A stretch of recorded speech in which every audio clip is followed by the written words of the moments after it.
Республику создавали на чистом энтузиазме, но с огромной надеждой и любовью в сердце. Нам было просто необходимо обрести свою государственность. Это позволило бы открыть долгожданные двери и развиваться свободно, ведь наш народ богат талантливыми людьми. Собравшиеся на круглом столе историки рассказывают об этапах становления самого молодого субъекта России. Неопределенность тянула вниз многие направления, а государственность – это в первую очередь возможность развивать и культуру, и образование, стать экономически стабильным, иметь свои институты власти, а главное – сохранить этнос и самобытность. Время восстановления государственности было сложным. Много испытаний выпало на долю ингушского народа. Доктор исторических наук Зайнаб Зарахова уверена, ингуши всегда были способны строить свою жизнь.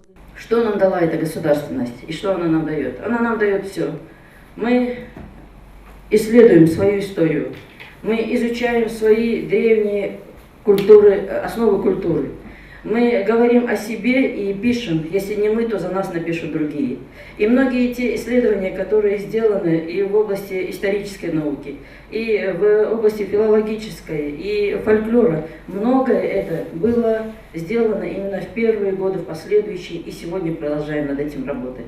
После утверждения государственности начала научно-исследовательская работа. Талантливые ученые начали закреплять богатейшую историю нашего народа. Появился первый научно-исследовательский институт. Издан фундаментальный труд по истории Ингушетии. Это обычаи, традиции, язык, фольклор и не только. Появился первый Ингушский государственный университет, где растят талантливых специалистов.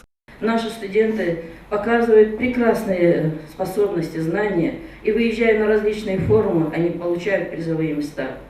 У нас созданы учреждения культуры. И созданы, начиная с 14 марта 1993 года, с того дня, когда было создано Министерство культуры.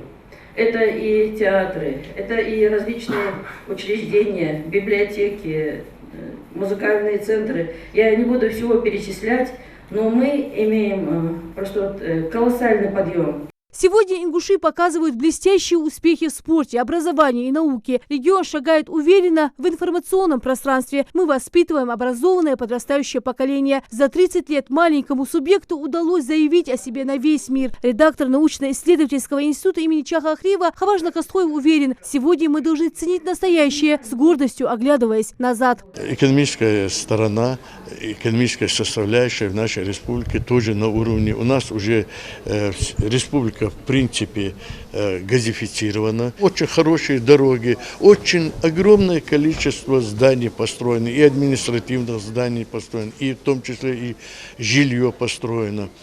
А с другой стороны, у нас в республике, вот, что важно для нас, во всяком случае, для старшего поколения, и я думаю, для всего населения республики, у нас нет никаких запретов на религию, на наши обычаи, на наши адаты. А это самое главное.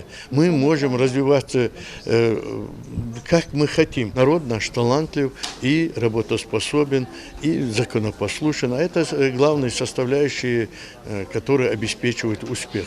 Собравшиеся на круглом столе отмечают, что настоящее будущее региона удалось заслужить силами активных, целеустремленных и талантливых земляков, которые сумели почувствовать желание каждого ингуша. Так получилось, что люди, которые способны были изменить что-то в существующем в нашей республике, вышли на историческую арену сами. Дело в том, что как-то сотрудничая с разными людьми, у меня сложилась жизненная кредо. Вот это я умею, и я это сделаю.